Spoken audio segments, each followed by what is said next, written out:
Hi, this is Ragashruti. இன்னைக்கு நம்ம current affairs class பார்க்கலாம். இன்னைக்கு நம்ம January and February 2024 ஓட current affairs பார்க்கலாம். So 2 months ஓட current affairs combine பண்ணி இன்னைக்கு நம்ம பார்க்கலாம். So இன்னைக்கு நம்ம இந்த 12 topics cover பண்ணலாம். So the first topic is Davos Summit. இந்த Davos Summit அப்படிங்கிறது வந்து World Economic Forum அதோட 54th annual மீட்டிங்கை ஹோல்ட் பண்ணியிருக்காங்க. ஸோ அந்த ஆனுவல் மீட்டிங்கை தான் Davos Summitன்னு சொல்லுவாங்க. ஏன்னா Davos அப்படின்ற ஒரு இடத்துல இது நடக்கிறனால Davos Summitன்னு சொல்லுவாங்க. ஸோ இந்த Davos எங்கே இருக்குன்னா ஸ்விட்சர்லாண்டில் இருக்கு. இந்த ஸ்விட்சர்லாண்டில் Davosங்கிற இடத்துல வேர்ல்டு எக்கனாமிக் ஃபோரம் வருஷம் ஒரு மீட்டிங் போடுவாங்க. ஸோ அதுதான் இந்த Davos Summitன்னு சொல்லுவோம். ஸோ இந்த வேர்ல்டு எக்கனாமிக் ஃபோரம்னா என்னன்னு பார்க்கலாம். இதை ஃபர்ஸ்ட் வந்துட்டு யூரோப்பியன் மேனேஜ்மெண்ட் ஃபோரம்னு சொல்லிட்டு இருந்தாங்க. அண்ட் இது வந்துட்டு 1971ல் எஸ்டாப்ளிஷ் பண்ணாங்க. இது யார் எஸ்டாப்ளிஷ் பண்ணான்னு பார்த்தீங்கன்னா கிளாஸ் ஷ்வாப் அப்படின்றவர் தான். இவர் ஒரு ஜெர்மன் எக்கானமிஸ்ட். ஸோ இவர் தான் இந்த வேர்ல்டு எக்கனாமிக் ஃபோரம் எஸ்டாப்ளிஷ் பண்ணாரு. அண்ட் இதோட ஹெட் குவார்ட்டர்ஸ் பார்த்தீங்கன்னா ஜெனீவாவில் இருக்கு. ஜெனீவா அதாவது ஸ்விட்சர்லாண்டில் ஜெனீவான்னு ஒரு பிளேஸ் இருக்கு. ஸோ அதுதான் வந்துட்டு இந்த வேர்ல்டு எக்கனாமிக் ஃபோரமோட ஹெட் குவார்ட்டர்ஸ். ஸோ இந்த டாவோஸ் மீட் எதுக்காக நடக்குதுன்னு பார்க்கலாம். ஸோ உலக லெவலில் இருக்க businessmen, top business people, scholars, நல்லா அகாடமிக்ஸில் புகழ் பெற்று இருப்பாங்க இல்லையா ஸ்காலர்ஸ், அவங்க எல்லாரும், and also government officials, so கவர்மெண்ட்டில் இம்பார்ட்டன்ட் போஸ்டில் இருக்கவங்க, அண்ட் மீடியா பீப்புள், இவங்க எல்லாரும் சேர்ந்து என்ன பண்ணுவாங்கன்னா ஒரு மீட்டிங் நடத்துவாங்க. அதுதான் இந்த Davos meet. So at present உலகத்தில் என்ன ப்ராப்ளம் வந்துட்டு போயிட்டு இருக்கு, அதுக்கு வந்துட்டு அதையெல்லாம் டிஸ்கஸ் பண்ணி அதுக்கு சொல்யூஷன் கொண்டு வரதுக்காக இந்த டாவோஸ் மீட் அப்படின்ட்டு வருஷம் வந்துட்டு ஆனுவலி இந்த மீட்டிங் ஹோல்ட் பண்ணுவாங்க. ஸோ இது வந்துட்டு இந்த வருஷம் 2024க்கான தீம் என்னன்னா ரீபில்டிங் ட்ரஸ்ட் அப்படிங்கிறது. ஏன்னா இப்போ வந்துட்டு உலகத்தில் நிறைய டிரான்ஸ்ஃபர்மேஷன் நடக்குது. ஸோ அந்த காலத்துக்கும் இந்த காலத்துக்கும் நிறையவே மாறிடுச்சு. அப்படி கூட சொல்ல வேணாம், போன வருஷத்துக்கு இந்த வருஷத்துக்குமே நிறைய மாற்றங்கள் டெக்னாலஜி வைஸ் நிறையவே மாறி இருக்கு. ஸோ இப்போ பார்த்தீங்கன்னா டெக்னாலஜி வைஸ்ன்னு எடுத்துக்கிட்டோம்னா ஆர்டிஃபிஷியல் இன்டெலிஜென்ஸில் நிறைய மாற்றங்கள் உண்டாயிருக்கு. அதனால நிறைய நல்லது நடந்தாலுமே நிறைய கெட்ட விஷயங்களும் இருக்கு. ஸோ ஆர்டிஃபிஷியல் இன்டெலிஜென்ஸ் யூஸ் பண்ணி மார்ஃப் பண்ணுறது, ஓகே, அண்ட் இன்னொருத்தங்க மாதிரி இன்னொருத்தங்க வந்துட்டு அவங்க ஃபேஸை கட் பண்ணி இவங்க ஃபேஸ்க்கு வைக்கிறது, இந்த மாதிரி ப்ராப்ளம்ஸ்லாம் நிறைய ஆயிட்டு இருக்கனால ஸோ நம்மள வேர்ல்டு லெவலில் சயின்ஸ் மேலே டெக்னாலஜி மேலே பீப்புளோட ட்ரஸ்ட் வந்து குறைஞ்சிட்டே இருக்கு. ஸோ அந்த ட்ரஸ்ட்டை வந்து ரீபில்ட் பண்ணணும் அப்படிங்கிறது தான் இந்த வருஷத்தோட தீம். ஓகே, ஸோ கிளைமேட் சேஞ்சுங்கிறது ஒரு ஹாட் டாப்பிக்காக எப்போவுமே போயிட்டு இருக்கிறது. ஸோ அந்த கிளைமேட் சேஞ்சை வந்துட்டு டிஸ்கஸ் பண்ணி அதுக்கு சொல்யூஷன்ஸ் கண்டுபிடிக்கிறது. அண்ட் இந்த ஆர்டிஃபிஷியல் இன்டெலிஜென்ஸ் வந்துட்டு இப்போ இதுவும் ஹாட் டாப்பிக்காக போயிட்டு இருக்கு. ஸோ அதை வந்துட்டு நம்ம எப்படி டிரான்ஸ்ஃபார்ம் பண்ணலாம், ஒரு நல்ல லெவலுக்கு எப்படி எடுத்துகிட்டு போகலாம் அப்படிங்கிறதெல்லாம் டிஸ்கஸ் பண்ணி அதுக்கு சொல்யூஷன்ஸ் கண்டுபிடிப்பாங்க. அதுதான் இந்த டாவோஸ் மீட். இது ஒவ்வொரு வருஷமுமே நடக்கும். Next topic 16th finance commission. So government என்ன பண்ணியிருக்குன்னா 16th ஃபினான்ஸ் கமிஷனை கான்ஸ்டியூட் பண்ணியிருக்காங்க. அண்ட் அதோட மெம்பர்ஸையும் வந்து அனௌன்ஸ் பண்ணியிருக்காங்க. ஸோ இவங்க தான் வந்து members of 16th finance commission. So finance கமிஷன்னா என்னன்னு பார்க்கலாம். நம்ம எல்லாருமே வந்து டேக்ஸ் பே பண்ணுறோம் கவர்மெண்ட்டுக்கு, கரெக்டாக? ஸோ அந்த டேக்ஸ் எல்லாத்தையும் கலெக்ட் பண்ணி இந்த ஃபினான்ஸ் கமிஷன் என்ன பண்ணுன்னா, ஸோ கவர்மெண்ட் கிட்ட இருக்க நம்மளோட டேக்ஸ் மணி எல்லாமே ஆர் கவர்மெண்ட் கிட்ட இருக்க ரெவென்யூ மணி எல்லாத்தையுமே ஃபினான்ஸ் கமிஷன் தான் டிசைட் பண்ணும். ஸோ சென்ட்ரல் கவர்மெண்ட்டுக்கு அதுலேருந்து எவ்வளோ ஷேர் போகலாம், அண்ட் ஸ்டேட் கவர்மெண்ட்ஸ்க்கு எவ்வளோ ஷேர் போகலாம், அண்ட் ஆல்சோ ஒவ்வொரு ஸ்டேட்டுக்கும் டிஃப்ரெண்ட் ஷேர்ஸ் இருக்கும். எல்லாருக்கும் ஈக்குவல் அமௌண்ட் ஆஃப் ஷேர் கொடுக்க மாட்டாங்க. இப்போ வந்து நல்ல டெவலப்ட் ஸ்டேட் இருக்குது அப்படின்னா அதுக்கு வந்துட்டு கம்மி ஷேர் தான் போகும். Because it is already developed. அதோட ஜிடிபி, அந்த ஸ்டேட் ஜிடிபி அதிகமாக இருக்குது, அதனால அதுக்கு கம்மி ஷேர் கொடுப்பாங்க. இப்போ பீகார் மாதிரியான ஸ்டேட்ஸ் வந்துட்டு கொஞ்சம் லோ ஜிடிபியில் இருக்க ஸ்டேட்ஸ், அண்ட் அது அண்டர் டெவலப்ட் ஸ்டேட் மாதிரி. ஓகே, ஸோ அந்த மாதிரி ஸ்டேட்ஸ்க்கு வந்துட்டு நிறைய ஃபண்ட் ஒதுக்குவாங்க. ஸோ இதுதான் வந்து ஃபினான்ஸ் கமிஷனோட வேலை. இப்போ சதர்ன் ஸ்டேட்ஸ்லாம் நல்லா டெவலப்டாக இருக்கும். சதர்ன் ஸ்டேட்ஸ்க்கு கம்மியாக ஒதுக்குவாங்க, நார்தர்ன் ஸ்டேட்ஸ்க்கு கொஞ்சம் அதிகமாக ஒதுக்குவாங்க. ஃபினான்ஸ் கமிஷன் என்ன பண்ணுது, நம்ம கிட்ட இருக்க டேக்ஸ் ஆர் கவர்மெண்ட் ரெவென்யூ எல்லாத்தையும் வந்துட்டு சென்ட்ரல் கவர்மெண்ட்டுக்கு எவ்வளோ காசு போகணும் அண்ட் ஸ்டேட்ஸ்க்கு எவ்வளோ காசு போகணும்னு பிரித்து கொடுக்கறது தான் ஃபினான்ஸ் கமிஷனோட வேலை. ஸோ இது யார் கான்ஸ்டிடியூட் பண்ணுவா அப்படின்னா பிரசிடென்ட்டாக வந்துட்டு ஒவ்வொரு 5 வருஷமும் இந்த ஃபினான்ஸ் கமிஷனை கான்ஸ்டியூட் பண்ணி இந்த மாதிரி டெவல்யூட் பண்ணுவார். ஸோ இந்த ஃபண்டு வந்துட்டு சென்டருக்கும் ஸ்டேட்டுக்கும் வந்துட்டு இவ்வளோ போகலான்னு சொல்லிட்டு ஃபினான்ஸ் கமிஷன் வந்து முடிவெடுக்கும். So, இந்த ஃபினான்ஸ் கமிஷன் கான்ஸ்டியூட் பண்ணுறது president of India and every 5 years இந்த ஃபினான்ஸ் கமிஷனை கான்ஸ்டியூட் பண்ணி டிசைட் பண்ணுவாங்க.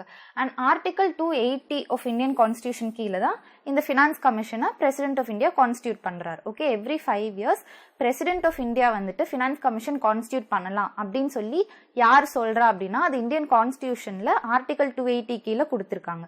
ஸோ அதன்படி தான் இது ஒவ்வொரு 5 yearsம் நடந்துட்டு இருக்கு.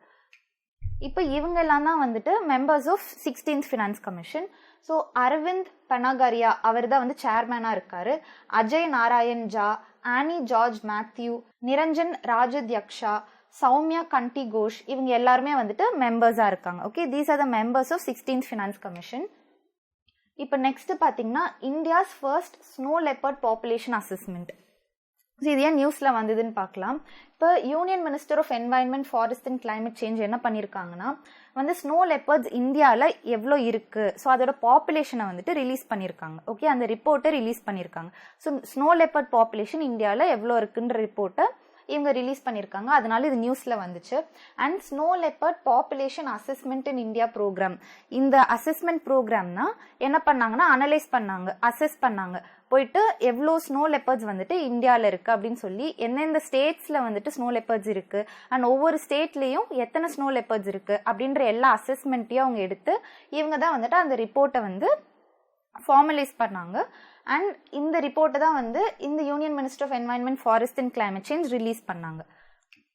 இப்போ நம்ம snow leopard population assessment in India program இதுனா என்னன்னு பார்க்கலாம். ஸோ நம்ம ஆல்ரெடி பார்த்த மாதிரி இவங்க தான் வந்துட்டு ஸ்னோ லெப்பர்ட்ஸ் எவ்வளோ இந்தியாவில் இருக்குன்னு சொல்லி அசஸ் பண்ணாங்க. ஸோ இதுதான் வந்துட்டு இந்தியாவோட ஃபர்ஸ்ட் ஸ்னோ லெப்பர்ட் அசஸ்மெண்ட். இதுக்கு முன்னாடி வந்துட்டு இப்படி ஒரு ரிப்போர்ட் வந்து ரிலீஸ் பண்ணலை. ஸோ இதுதான் வந்துட்டு ஸ்னோ லெப்பர்டுக்கான first report. Okay, assessment report இதுதான் வந்துட்டு ஃபர்ஸ்ட் பண்ணியிருக்காங்க. And wildlife institute of India அப்படிங்கிறவங்க தான் நேஷனல் கோஆர்டினேட்டராக இதுக்கு இருந்திருக்காங்க. இந்த அசஸ்மெண்ட்டுக்கு இந்த wildlife institute of India தான் வந்து நேஷனல் கோஆர்டினேட்டராக இருந்திருக்காங்க. நெக்ஸ்ட் இந்த ரிப்போர்ட்டில் வந்துட்டு என்னென்ன ஹைலைட்ஸ் சொல்கிறாங்கன்னு பார்க்கலாம். ஸோ எவ்வளோ ஸ்னோ லெப்பர்ட்ஸ் இருக்குது இந்தியாவில் அப்படின்னா 718. ஓகே, 718 ஸ்னோ லெப்பர்ட்ஸ் இந்தியாவில் இருக்குது. அண்ட் எந்தெந்த ஸ்டேட்ஸில் இருக்குன்னா லடாக், உத்தராகண்ட், ஹிமாச்சல் பிரதேஷ், அருணாச்சல் பிரதேஷ், சிக்கிம், ஜம்மு அண்ட் காஷ்மீர். ஸோ இந்தந்த ஸ்டேட்ஸில் இருக்குது. அண்ட் எந்த ஸ்டேட்டில் அதிகமாக இருக்குன்னு பார்த்தீங்கன்னா லடாக்ல. லடாக் வந்துட்டு ஸ்டேட் கிடையாது, இப்போ யூனியன் டெரிட்டரியா இருக்கு. ஸோ லடாக்ல தான் வந்துட்டு அதிக ஸ்னோ லெப்பர்ட்ஸ் இருக்கு அப்படின்னு சொல்லி ஃபைண்ட் பண்ணியிருக்காங்க. அண்ட் இந்தியாவிலே டோட்டலாக எவ்வளோ ஸ்னோ லெப்பர்ட்ஸ் இருக்குன்னா 718. ஓகே, ஸோ இதுதான் வந்துட்டு அந்த ஸ்னோ லெப்பர்ட் அசஸ்மெண்ட் வந்து ரிலீஸ் பண்ண ரிப்போர்ட்ல இருந்தது. அண்ட் இதுதான் வந்து ஸ்னோ லெப்பர்ட்ஸ்க்கான ஃபர்ஸ்ட் வெளியிடுற அசஸ்மெண்ட் ரிப்போர்ட். ஓகே, எவ்வளோ வந்து ஸ்னோ லெப்பர்ட்ஸ் இந்தியாவில் இருக்கு அப்படின்னு அந்த பாப்புலேஷனை வெளியிட்ட ஃபர்ஸ்ட் ரிப்போர்ட் இதுதான். நெக்ஸ்ட் வந்து ஸ்வச் சர்வேக்ஷன் 2023. ஸோ இது ஏன் நியூஸில் வந்ததுன்னு பார்க்கலாம். இப்போ ரீசெண்டாக வந்து president of India Droupadi Murmu அவங்க வந்து என்ன பண்ணியிருக்காங்கன்னா இந்த ஸ்வச் சர்வேக்ஷன் அவார்ட்ஸ் வந்துட்டு வழங்கியிருக்காங்க. இது யார் ஹோஸ்ட் பண்ணா அப்படின்னு பார்த்தீங்கன்னா ministry of housing and urban affairs. இந்த அவார்ட் ஃபங்க்ஷனை ஹோஸ்ட் பண்ணது வந்து ministry of housing and urban affairs. So இந்த அவார்ட்ஸை வழங்கினது பிரசிடென்ட் ஆஃப் இந்தியா. ஸோ 2023க்கான தீம், இந்த அவார்டு கொடுக்கணும்னா அதுக்கு ஒரு தீம் இருக்கும்ல, அதுக்கு 2023யோட தீம் என்னன்னா வேஸ்ட் டு வெல்த் அப்படின்றது தான் தீம். இப்போ இந்த வருஷத்துக்கான தீம் என்னன்னா reduce, reuse and recycle. Okay, so போன வருஷத்துக்கான அவார்ட்ஸை வந்து இந்த வருஷம் வழங்குறாங்க. போன வருஷம் சிட்டிஸ் எல்லாத்தையும் வந்து அனலைஸ் பண்ணிட்டு எப்படி பெர்ஃபார்ம் பண்ணியிருக்காங்கன்னு பார்த்துட்டு இந்த வருஷம் வந்து அதுக்கான அவார்ட் கொடுக்குறாங்க. ஸோ இந்த வருஷம் வந்துட்டு ரெடியூஸ், ரீயூஸ் அண்ட் ரீசைக்கிள்னு சொல்லி ஒரு தீம் கொடுத்துட்டு இந்த வருஷம் ஃபுல்லாக வந்துட்டு சிட்டிஸ் அண்ட் டவுன்ஸ் எப்படி பெர்ஃபார்ம் பண்ணுறாங்கன்னு அனலைஸ் பண்ணிட்டு அதுக்கான அவார்டு நெக்ஸ்ட் இயர் கொடுப்பாங்க. ஓகே, இந்த வருஷத்துக்கான அவார்டு நெக்ஸ்ட் இயர் கிடைக்கும். அதுக்கான தீம் வந்துட்டு reduce, reuse and recycle.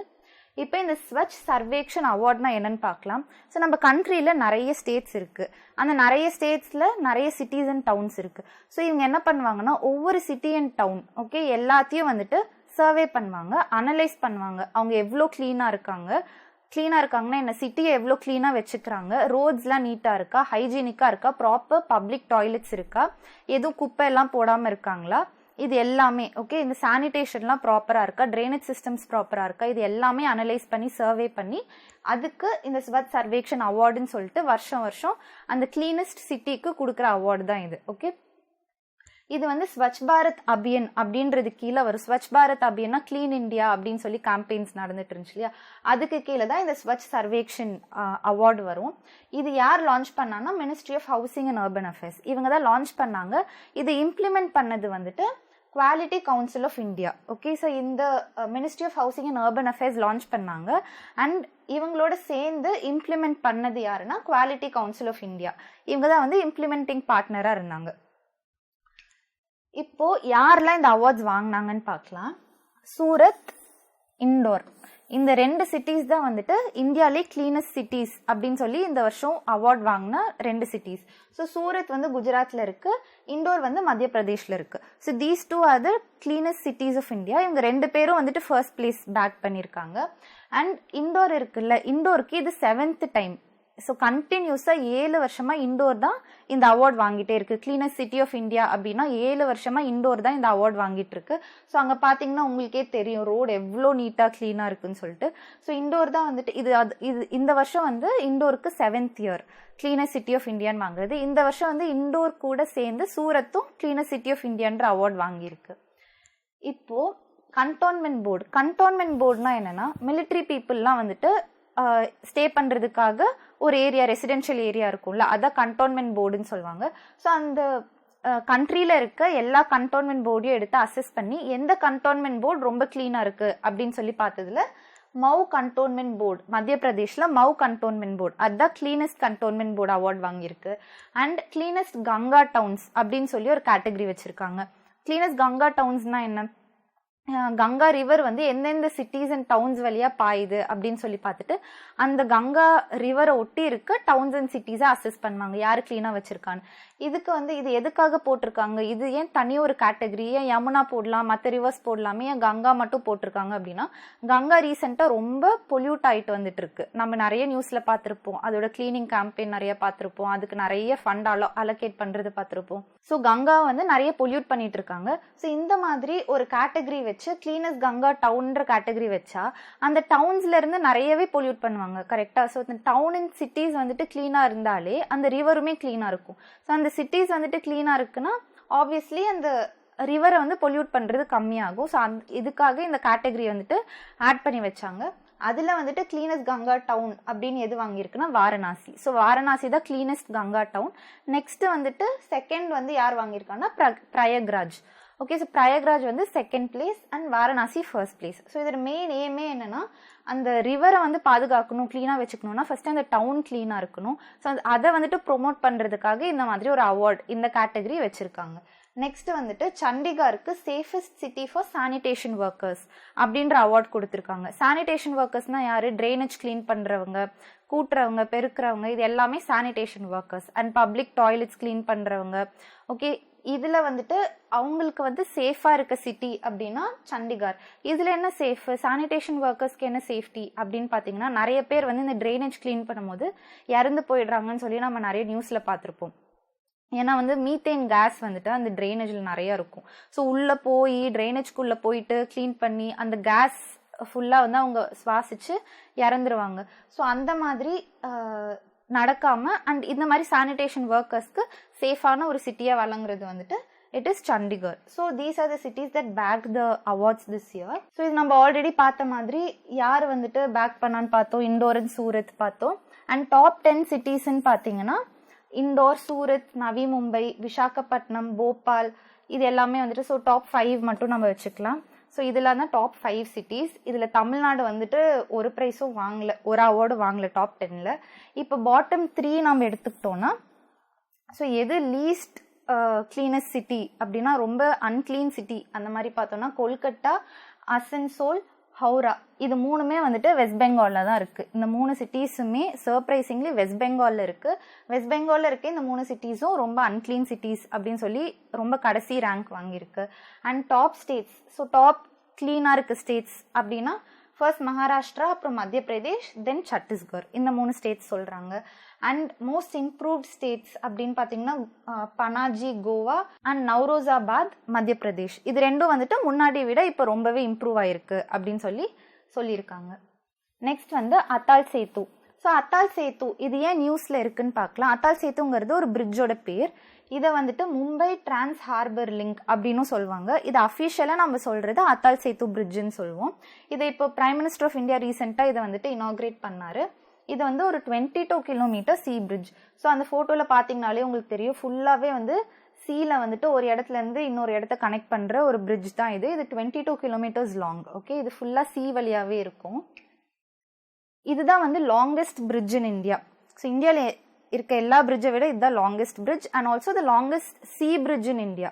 So sea bridge நீங்கள் எது எடுத்தாலுமே அதுலேயுமே இதுதான் லாங்கஸ்ட்டு. ஸோ இந்த பிரிட்ஜோட பேர் வந்து அத்தால் சேத்து பிரிட்ஜுன்னு பார்த்தோம். இது எதனாலனா அத்தால் பிஹாரி வாஜ்பாய்ங்கிறவர் நம்மளோட ஃபார்மர் பிரைம் மினிஸ்டர். ஸோ அவரோட நினைவா இந்த பிரிட்ஜுக்கு அவரோட பேரை வச்சிருக்காங்க. நெக்ஸ்ட் இந்த பிரிட்ஜ் வந்து எந்த இடத்துலேருந்து எந்த இடம் வரைக்கும் கனெக்ட் பண்ணுதுன்னு பார்த்தோம்னா, செவ்ரின்னு சொல்லிட்டு மும்பையில் ஒரு ஏரியா இருக்கு, அந்த இடத்துலேருந்து நவாஷேவா அப்படின்னு சொல்லிட்டு இந்த 2 பாயிண்ட்டையும் தான் கனெக்ட் பண்ணுது இந்த பிரிட்ஜ். அண்ட் இதுக்கு வந்து ஃபினான்ஸ் யார் பண்ணுறாங்க அப்படின்னா Japan international cooperation agency, JICA அப்படின்ற ஏஜென்சி, ஜாப்பனீஸ் ஏஜென்சி தான் இதுக்கு ஃபினான்ஸ் பண்ணுது, அதாவது லோன் கொடுக்குது. ஸோ 80% ஆஃப் த காஸ்ட் வந்துட்டு இந்த ஜிக்காவே கவர் பண்ணிடுது. மீதி 20% வந்து சென்ட்ரல் கவர்மெண்ட்டும் ஸ்டேட் கவர்மெண்ட்டும் சேர்ந்து ஃபினான்ஸ் பண்ணிப்பாங்க. ஸோ நெக்ஸ்ட் நியூஸ் பார்த்தீங்கன்னா Argentina rejects BRICS membership. So Argentina வந்து பிரிக்ஸ் மெம்பர்ஷிப்பை ரிஜெக்ட் பண்ணிடுச்சு அப்படிங்கிறது. ஸோ இது எதனால நியூஸில் இருக்குன்னு பார்க்கலாம். ஸோ பிரிக்ஸ் அப்படிங்கிறது ஒரு குரூப்பிங். எப்படி நம்ம G7 grouping, G10, G20 grouping இப்படிலாம் பார்ப்போமோ, பிரிக்ஸுங்கிறதும் ஒரு குரூப்பிங். ஸோ இது யாரெல்லாம் இருப்பாங்கன்னா Brazil, Russia, India, China, south Africa, இந்த 5 கண்ட்ரிஸும் சேர்ந்தது தான் பிரிக்ஸ்ன்னு சொல்லுவோம். இந்த பிரிக்ஸ் குரூப்பிங் வந்துட்டு இப்போ எக்ஸ்பேண்ட் பண்ணலாம் அப்படின்னு சொல்லி இன்னொரு 6 கண்ட்ரிஸை ஆட் பண்ணலாம் அப்படின்னு சொல்லிட்டு இவங்க தான் இந்த 6 countries: Argentina, Ethiopia, Iran, Saudi Arabia, Egypt and UAE. இவங்க தான் இந்த 6 கண்ட்ரிஸ். ஸோ இவங்க 6 பேரும் வந்துட்டு January 1, 2024 ஸோ இந்த டேட்டில் வந்து இவங்க வந்து ஜாயின் பண்ணுறதா இருந்தது. ஆனால் இதில் அர்ஜென்டினா வந்து நான் ஜாயின் பண்ணலை அப்படின்னு சொல்லி விலகிருச்சு. ஸோ அதுதான் நியூஸில் இருக்குது. ஸோ அர்ஜென்டினாவோட பிரசிடென்ட் யாருன்னா ஜேவியர் மில்லே அப்படிங்கிறவர். ஸோ இவர் என்ன சொல்லிட்டாருன்னா, நாங்கள் வந்து பிரிக்ஸில் ஜாயின் பண்ணலை அப்படின்னு சொல்லி. ஸோ மீதி 5 கண்ட்ரிஸும் ஜாயின் பண்ணிட்டாங்க, இந்த ஒரு கண்ட்ரி மட்டும் விலகிருச்சு. ஸோ திஸ் இஸ் இந்த நியூஸ்.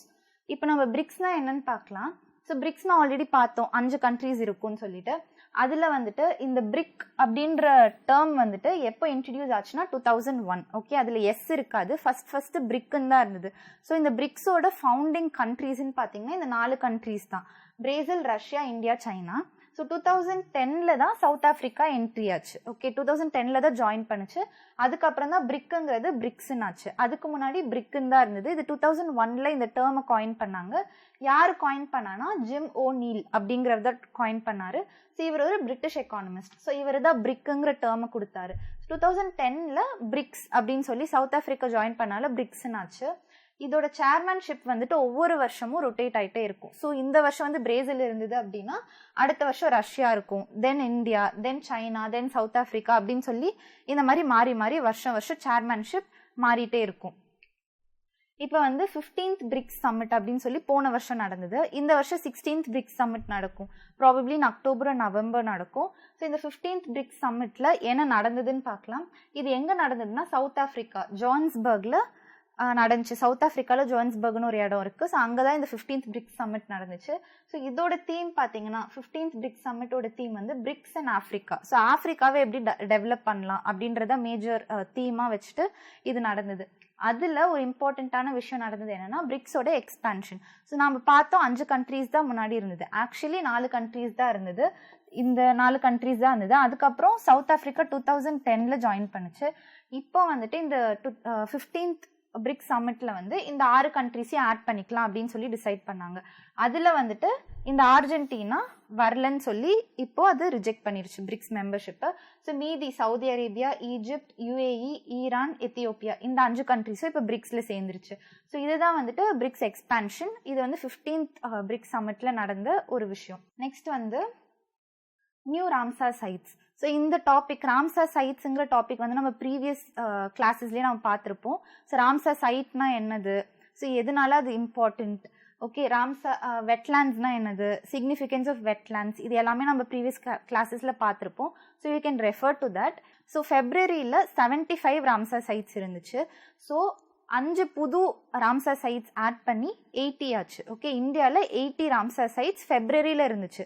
ஃபெப்ரவரி டு இப்போ வந்துட்டு 5 நியூ ராம்சார் சைட்ஸ் ஆட் பண்ணிட்டாங்க. அதுதான் போன கிளாஸில் பார்த்தோம். ஸோ இப்போ இந்தியாவில் கரண்ட்டாக 85 ராம்சார் சைட்ஸ் இருக்குது. ஆனால் ஃபெப்ரவரியில் 75 இருந்தது. அண்ட் இந்த நியூஸில் என்ன சொல்கிறாங்கன்னா இன்னொரு 5 ஆட் பண்ணி 80 ராம்சார் சைட்ஸ் ஆச்சு அப்படின்னு சொல்கிறாங்க. ஸோ ஃபெப்ரவரி டு இப்போ இன்னொரு 5 ஆட் பண்ணி இப்போ 85 இருக்குது. ஓகேயா? ஸோ இங்கே வேர்ல்டு வெட்லாண்ட்ஸ் டே, இந்த டே எப்போனா ஃபெப் 2ல் வந்துட்டு வேர்ல்டு வெட்லாண்ட்ஸ் டேன்னு சொல்லி நம்ம செலிப்ரேட் பண்ணுவோம்.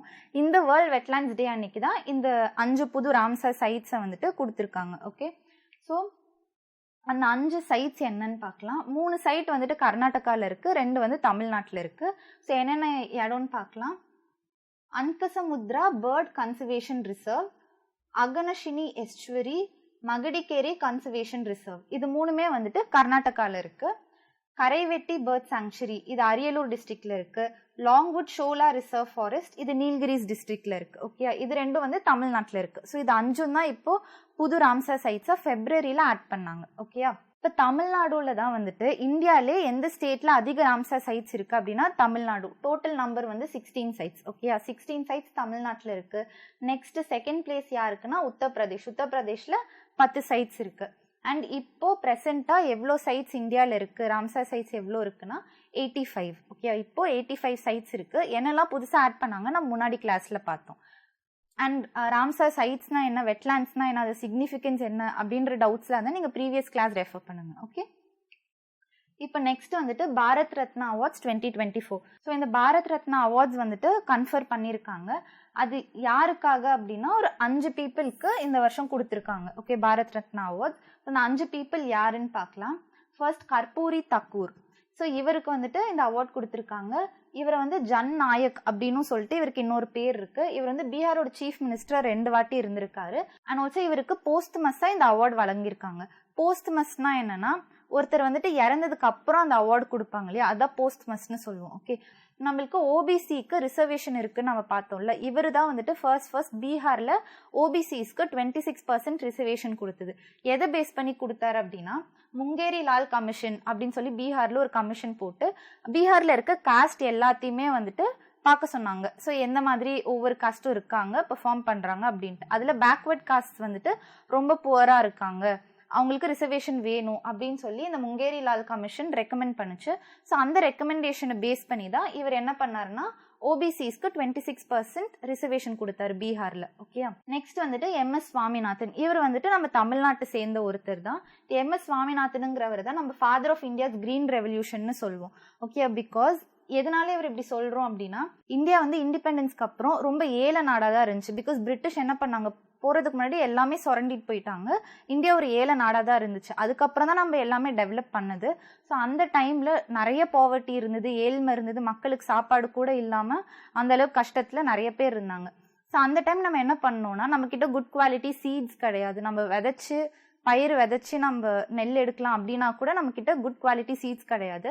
அதனால நம்ம நிறைய வந்துட்டு இம்போர்ட் தான் பண்ணிட்டு இருந்தோம் மற்ற கண்ட்ரீஸ் கிட்ட இருந்து. மெயினா US கிட்ட இருந்தா நம்ம ரைஸ் சீட்ஸை வந்து இம்போர்ட் பண்ணி நம்ம இங்க விதைச்சிட்டு இருந்தோம்.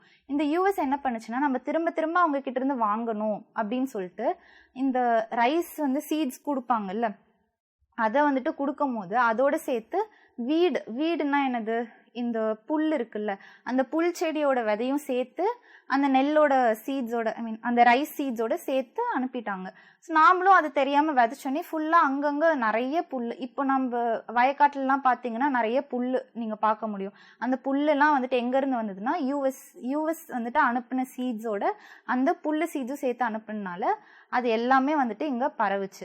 அதுக்கப்புறம் தான் இந்தியா என்ன யோசிச்சதுன்னா ஓகே நம்ம இனிமே வந்துட்டு நம்ம இம்போர்ட் பண்ணக்கூடாது, இம்போர்ட் பண்ணாலே இந்த ப்ராப்ளம்ஸ்லாம் வருது, இனிமேல் நாமளே வந்துட்டு செல்ஃப் ரிலையண்டா இருக்கணும். செல்ஃப் ரிலையன்ட்னா என்னது, நாமளே உற்பத்தி பண்ணணும், மற்ற கண்ட்ரீஸை டிபெண்ட் பண்ணாம நாமளே நம்மளோட சீட்ஸை உற்பத்தி பண்ணணும் அப்படின்னு சொல்லிட்டு தான் இந்த MS சுவாமிநாதன் என்ன பண்ணாரு அப்படின்னா இவர் வந்து high yielding wheat and rice வெரைட்டிஸை உற்பத்தி பண்ணாரு. ஹை ஈல்டிங்னா என்ன, நிறைய வந்துட்டு உற்பத்தி கொடுக்கக்கூடிய ரைஸ் அண்ட் வீட் வெரைட்டிஸை வந்துட்டு இவர் வந்து உற்பத்தி பண்ணாரு. இவர் டெவலப் பண்ணாரு. ஸோ அதனால தான் இவர் வந்து father of India's green revolution சொல்கிறோம். பிகாஸ் அவர் வந்துட்டு என்ன பண்ணாருன்னா இந்தியாவோட அக்ரிகல்ச்சர் சிஸ்டத்தையே ரெவல்யூஷனைஸ் பண்ணார். அந்த காலத்தில் நம்மக்கிட்ட சாப்பாடே இல்லாமல் மற்ற கண்ட்ரீஸ் கிட்ட நம்ம இம்போர்ட் பண்ணிட்டு இருந்தோம். ஆனால் இப்போது நம்ம எல்லாத்துலேயுமே நம்ம டாப் எக்ஸ்போர்ட்டராக இருக்கோம். ரைஸாக இருக்கட்டும், வீட்டாக இருக்கட்டும், சீரியல்ஸாக இருக்கட்டும், பல்சஸாக இருக்கட்டும், காட்டனாக இருக்கட்டும். ஸோ எது எடுத்தாலுமே டாப் 5 எக்ஸ்போர்ட்டிங் கண்ட்ரீஸில் நம்மளோட பேர் இருக்கும் கண்டிப்பாக. ஸோ அந்த லெவலுக்கு நம்ம வந்திருக்கோம் அப்படின்னா அதுக்கு இம்பார்ட்டண்ட்டான ஒரு பர்சன் வந்து எம்எஸ் சுவாமிநாதன். பிகாஸ் அவர் தான் வந்துட்டு இந்த ஹை ஈல்டிங் சீட்ஸ், ஓகே, அந்த குட் குவாலிட்டி சீட்ஸை வந்து டெவலப் பண்ணி கொடுத்தது எம்எஸ் சுவாமிநாதன் தான். ஸோ அவருக்கு வந்துட்டு இந்த பாரத் ரத்னா அவார்ட் கொடுத்துருக்காங்க. நெக்ஸ்ட் வந்துட்டு நரசிம்மராவ், பிவி நரசிம்மராவ். இவர் வந்துட்டு நம்மளோட 9th பிரைம் மினிஸ்டராக இருந்தார். 1991 96 வரைக்கும் இவர் தான் நம்மளோட பிரைம் மினிஸ்டராக இருந்தார். இவருக்குமே வந்துட்டு இந்த அவார்ட் போஸ்ட்மஸாக தான் கொடுத்துருக்காங்க. விச் மீன்ஸ் அவர் இறந்துட்டாரு. அவர் இறந்ததுக்கு அப்புறம் இப்போ கொடுத்துருக்காங்க. அதுதான் போஸ்ட்மஸ்லின்னு சொல்லுவோம். நெக்ஸ்ட் வந்து இவரோட பீரியடில் தான் 1991 எல்பிஜி ரீஃபார்ம்ஸ்னு நடந்தது. எல்பிஜி ரீஃபார்ம்ஸ்னால் என்ன? Liberalisation, privatisation, globalisation. ஓகே, இவரோட பீரியடில் தான் மற்ற கண்ட்ரீஸ்லேருந்து நம்ம கண்ட்ரிக்கு, மற்ற கண்ட்ரியில் இருக்க கம்பெனிஸ் நம்ம கண்ட்ரியில் வந்துட்டு அவங்க கம்பெனியை செட்டப் பண்ணலாம். அண்ட் குளோபலைசேஷன்னா என்னது? நம்மளுக்குள்ளேயே வந்துட்டு விற்கிறது வாங்குறது பண்ணாமல் மற்ற கண்ட்ரீஸ் கூட ட்ரேட் பண்ணுறது, மற்ற கண்ட்ரீஸ் நம்ம கண்ட்ரி கூட வந்துட்டு ட்ரேட் பண்ணுறது, இது எல்லாமே வந்து ஒரு ஓப்பன் எக்கானமியாக ஆக்குனது இவரோட பீரியடில் தான். ஓகே, அதனால தான் இப்போ நம்ம 5th லார்ஜஸ்ட் எக்கானமியாக இருக்கும். India is the 5th largest economy in the world. And நம்ம 4th பிளேஸும் இன்னும் சில வருஷத்துக்குள்ளே போயிடுவோம். ஸோ அதுக்கு எல்லாத்துக்குமே வந்துட்டு ரூட் காஸ் அப்படின்னா இவர் தான், பிவி நரசிம்மராவ் அவர் தான். பிகாஸ் 1991 இந்த எல்பிஜி ரீஃபார்ம்ஸ் கொண்டு வந்தவர் இவர் தான். And also 73rd and 74th constitutional amendment acts இவரோட பீரியடில் தான் நடந்தது. 73rd amendment act Panchayati Raj, 74th amendment act அப்படின்னா அது municipalities, corporations, urban local bodies இருக்குல்ல, அது எல்லாத்தையுமே வந்துட்டு அது கான்ஸ்டியூஷனல் ப்ரொவிஷன் கொடுத்து அது சேஃப்கார்ட் பண்ணது இவரோட பீரியடில் தான். ஓகே, ஸோ இவருக்கு இப்போ நம்ம பாரத் ரத்னா அவார்டு வழங்கியிருக்காங்க. நெக்ஸ்ட் வந்து லால் கிருஷ்ணா அத்வானி. அத்வானி நம்ம நிறைய கேள்விப்பட்டிருப்போம். அவர் வந்து 7th deputy prime minister of India. இவருக்கு இப்போ 96 இயர்ஸ் ஆகுது. இவருக்கு வந்துட்டு இப்போது கொடுத்துருக்காங்க இந்த பாரத் ரத்னா அவார்டு. நெக்ஸ்ட் வந்து சௌத்ரி சரண் சிங். ஓகே, இவர் வந்துட்டு ஒரு Indian politician and freedom fighter. இவர் வந்து 5th prime minister of India and also உத்தரப்பிரதேஷோட சீஃப் மினிஸ்டராகவும் இருந்தார். இவருக்கும் இந்த அவார்டு வந்து போஸ்ட்மஸாக தான் கொடுத்துருக்காங்க. அண்ட் இவர் வந்துட்டு ஜமீன்தாரி சிஸ்டம் அபாலிஷ் பண்ணுறதுக்கு முன்னோடியாக இருந்திருக்காரு. ஜமீன்தாரி சிஸ்டம்னு பிரிட்டிஷ் காலத்தில் வந்துச்சு. ஸோ ஜமீன்தார்ஸ் வந்து ரொம்ப நிறைய லேண்ட்ஸ் வச்சுக்கிட்டு அதில் பெசன்ஸ் ஒர்க் பண்ணிக்கிட்டு அவங்கள வந்துட்டு ரொம்ப கொடுமைப்படுத்திக்கிட்டு இந்த மாதிரி ஒரு சிஸ்டம் போயிட்டு இருந்துச்சு. ஸோ அதை உத்தரப்பிரதேஷில் அபாலிஷ் பண்ணணும் அப்படிங்கிறதுக்காக இவர் வந்துட்டு முன்னோடியாக நின்றுட்டு இருந்தார். ஸோ இவருக்கும் பாரத் ரத்னா அவார்டு கொடுத்துருக்காங்க. நெக்ஸ்ட் பாரத் ரத்னா அவார்ட்னா என்னன்னு பார்க்கலாம். So it is the highest civilian award in India. Civilian அவார்ட்னா என்னது? காமன் பீப்புளில் நிறைய இந்த இந்தியாவுக்கு கான்ட்ரிபியூட் பண்ணியிருப்பாங்க நிறைய ஃபீல்டில். Like example art, literature, science, public service, இந்த மாதிரியான ஃபீல்டில் காமன் பீப்புள் நிறைய வந்து இந்த மாதிரி ஃபீல்ட்ஸில் கான்ட்ரிபியூட் பண்ணியிருக்காங்கன்னா அவங்களுக்கு பாரத் ரத்னா அவார்ட் கொடுப்பாங்க. ஃபார் எக்ஸாம்பிள் இப்போ வந்து மிலிட்ரியில் வந்துட்டு யாராவது அதிக கான்ட்ரிபியூஷன் பண்ணியிருக்காங்க அப்படின்னா அவங்களுக்கு சில அவார்ட்ஸ் இருக்குது. ஸ்போர்ட்ஸில் வந்துட்டு அதிக கான்ட்ரிபியூஷன் பண்ணியிருக்காங்கன்னா அவங்களுக்கு சில அவார்ட்ஸ் இருக்குது. Example Arjuna award. அந்த மாதிரி காமன் பீப்புள் இந்த மாதிரி ஃபீல்ட்ஸில் அவங்களோட கான்ட்ரிபியூஷன் அதிகமாக இருக்குன்னா அது வந்துட்டு பாரத் ரத்னா அவார்ட் கொடுப்பாங்க. இதுதான் வந்துட்டு it is the highest civilian award in India. So இந்த அவார்டை வந்து ரெக்கமெண்ட் பண்ணுறது பிரைம் மினிஸ்டர். ஸோ இந்த அவார்ட் கொடுக்கறது பிரசிடென்ட். ஸோ இவங்களுக்குலாம் கொடுக்கலாம் அப்படின்னு சொல்லி ரெக்கமெண்ட் பண்ணுறது பிரைம் மினிஸ்டர் தான். ஸோ இது எப்போலேருந்து ஸ்டார்ட் பண்ணாங்கன்னா 1954 இந்த அவார்ட் கொடுக்க ஸ்டார்ட் பண்ணாங்க. இப்போ நெக்ஸ்ட் வந்து UPI services in Sri Lanka and Mauritius. இதுதான் நெக்ஸ்ட் நியூஸ். யூபிஐனா என்னது? Unified payment interface. இதுதான் வந்துட்டு யூபிஐன்னு சொல்லுவோம். இது நமக்கு நல்லாவே தெரியும். கூகுள் பே, ஃபோன்பே, பேடிஎம், இது எல்லாமே வந்துட்டு யூபிஐ தான். நம்ம வந்து ஜஸ்ட் கியூஆரை ஸ்கேன் பண்ணி நம்ம பே பண்ணுறது. It's very simple. ஸோ இதுதான் வந்துட்டு யூபிஐ சர்வீஸ். இதை வந்து நம்ம ஸ்ரீலங்கா அண்ட் மொரீஷியஸில் லான்ச் பண்ணியிருக்கோம் இப்போது. ஸோ நம்ம பிரைம் மினிஸ்டர் ஆஃப் இந்தியா என்ன பண்ணியிருக்காருன்னா இந்த ஸ்ரீலங்கன் பிரசிடென்ட் கூடயும் அண்ட் மொரீஷியஸோட பிரைம் மினிஸ்டர் கூடயும் சேர்ந்து இந்த யூபிஐ வந்து ஸ்ரீலங்காலையும் மொரீஷியஸ்லையும் லான்ச் பண்ணியிருக்காங்க. அண்ட் ரூபே கார்டு சர்வீஸை வந்து மொரீஷியஸில் லான்ச் பண்ணியிருக்காங்க. ரூபே கார்டு சர்வீஸ்னால் இதுவும் ஒரு டெபிட் கார்டு தான். ஸோ இது வந்து நம்ம எப்படி நம்ம கண்ட்ரியில் வந்துட்டு டெபிட் கார்டு வச்சு பேமெண்ட் பண்ணுறோமோ அதே மாதிரி இந்த ரூபே கார்டை வந்துட்டு நம்ம மொரீஷியஸில் போய் எடுத்துகிட்டு போனோம்னா நம்ம கார்டு வச்சே பேமெண்ட் பண்ணிக்கலாம். ஸோ இந்த ரூபே கார்டு சர்வீஸை வந்து மொரீஷியஸில் லான்ச் பண்ணியிருக்காங்க. அண்ட் யூபிஐ சர்வீஸை வந்து ஸ்ரீலங்காலையும் மொரீஷியஸ் இந்த 2 கண்ட்ரிலையுமே வந்துட்டு லான்ச் பண்ணியிருக்காங்க.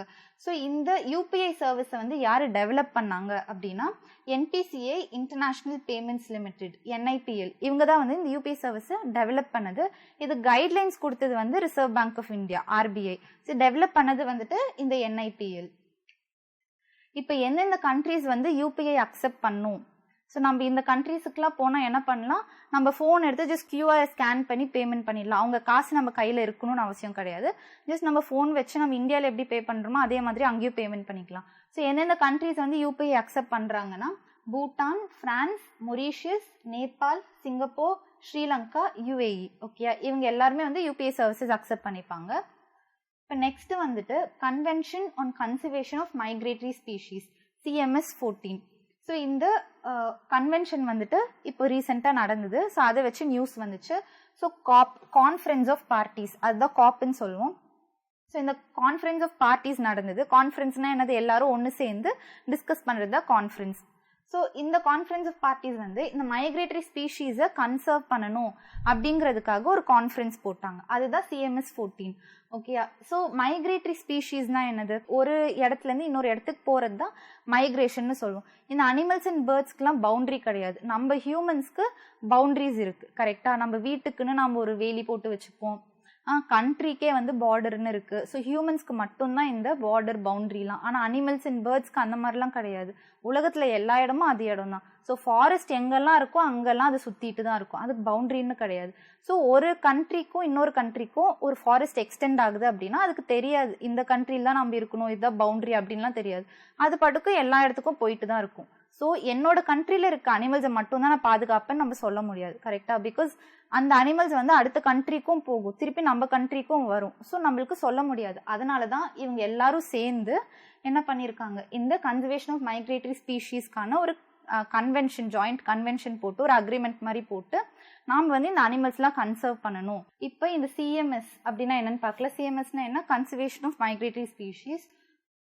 இது வந்து ஒரு இன்டர் கவர்மெண்டல் ட்ரீட்டி. நான் சொன்ன மாதிரி நிறைய கண்ட்ரிஸ் சேர்ந்து ஒரு அக்ரிமெண்ட் போட்டு இந்த மாதிரி இந்த ஸ்பீஷீஸ், இந்த அனிமல்ஸ் பேர்ட்ஸ் இது எல்லாத்தையும் கன்சர்வ் பண்ணணும் அப்படிங்கிறதுக்காக போட்ட ஒரு அக்ரிமெண்ட் இது.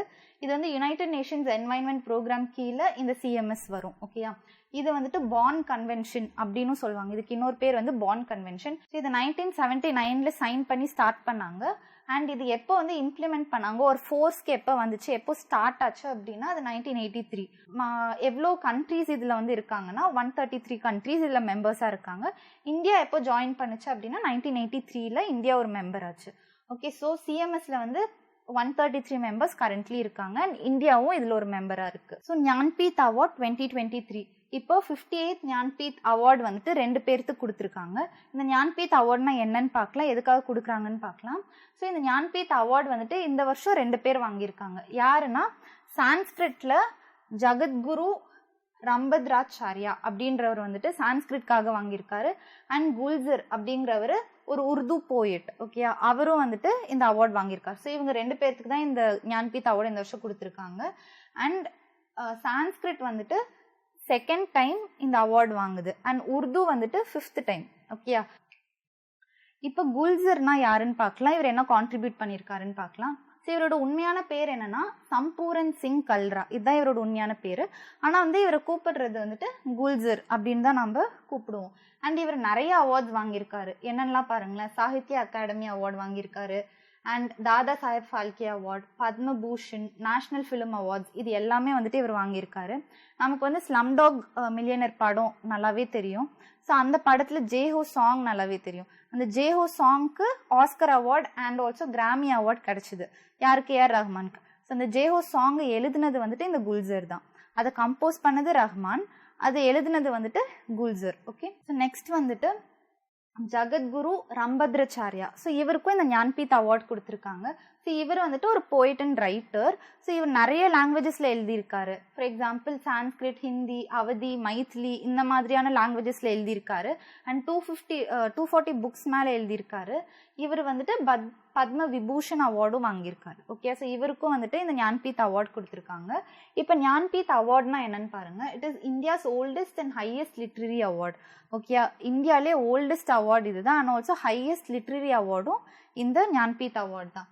இது வந்துட்டு வருஷம் வருஷம் கொடுப்பாங்க. யாருக்குன்னா லிட்ரேச்சரில் அதிகமாக கான்ட்ரிபியூட் பண்ணியிருக்காங்க ஒருத்தர் அப்படின்னா அவங்களுக்கே இந்த அவார்ட் கொடுப்பாங்க. இது எப்போ எஸ்டாப்ளிஷ் பண்ணாங்கன்னா 1961. ஆனால் எப்போ ஃபர்ஸ்ட் இந்த அவார்டு கொடுத்தாங்க அப்படின்னா 1965 அப்போ இந்த அவார்டு வந்து ஃபர்ஸ்ட்டாக கொடுத்தாங்க. அண்ட் எந்தெந்த லாங்குவேஜஸ்க்கு இந்த அவார்டு கொடுப்பாங்கன்னா இங்கிலீஷ்க்கு கொடுப்பாங்க அண்ட் மற்ற எல்லா இந்தியன் லாங்குவேஜஸ்க்கும் கொடுப்பாங்க. ஓகேயா, so all Indian languages plus English. Okay, so இந்த லாங்குவேஜஸ் எல்லாத்துக்கும் இந்த ஞான்பீத் அவார்ட் கொடுப்பாங்க. அண்ட் எலிஜிபிலிட்டின்னு பார்த்தீங்கன்னா ஒன்லி இந்தியன் சிட்டிசன்ஸ்க்கு மட்டும்தான் இந்த அவார்ட் கிடைக்கும். ஸோ ஃபாரின் ஆத்தர்ஸ் அவங்க யாருக்குமே இது கிடைக்காது, ஒன்லி இந்தியன் சிட்டிசன்ஸ்.